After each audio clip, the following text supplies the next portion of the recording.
Managing student loans as a doctor is no joke. It's something that can weigh heavily on your mind, especially after all those years of school. But today, I'm going to show you exactly how I manage my student loans. And trust me, there's a reason you're going to want to stick around till the end. I'm not here to sell you anything or promote affiliate links like other videos.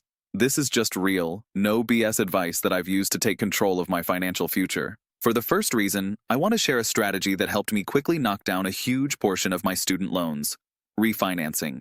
Now, refinancing isn't for everyone, but as a doctor, you likely qualify for some of the best rates available.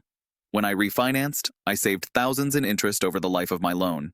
But here's the thing: it's critical to have a strong understanding of your loan terms before you make any decisions. The last thing you want is to refinance into a loan with worse terms or lose out on federal protections like income-driven repayment plans. That's something I wish I'd known sooner, so pay attention to the details. But that's just the beginning. After refinancing, I took a deep dive into income-driven repayment plans. These are game changers if you're just starting out or if your loan balance is really high. You may not know this, but some income-driven plans can help you lower your monthly payments drastically, especially if your income isn't as high as you'd like it to be. And if you're still in residency or fellowship, you can often qualify for reduced payments or even have your loans forgiven after a certain number of years. That was a big weight off my shoulders. Now, let's talk about the long-term strategy: investing while managing debt. You might be wondering, shouldn't I focus solely on paying off my loans? Here's the deal. Yes, paying off your loans is important, but so is securing your financial future. I made sure to prioritize maxing out my retirement accounts, like a 401k or a Roth IRA, even while paying down debt. The earlier you start investing, the more compound interest works in your favor, and that's something you can't afford to ignore. But here's something really important I want to share with you that could change the way you think about paying off loans as a doctor. There's this strategy called loan forgiveness for doctors who work in underserved areas.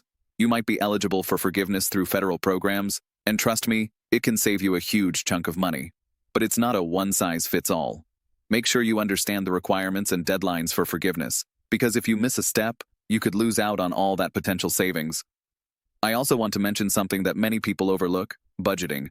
As a doctor, you're probably making a good salary, but don't let that lead to lifestyle creep.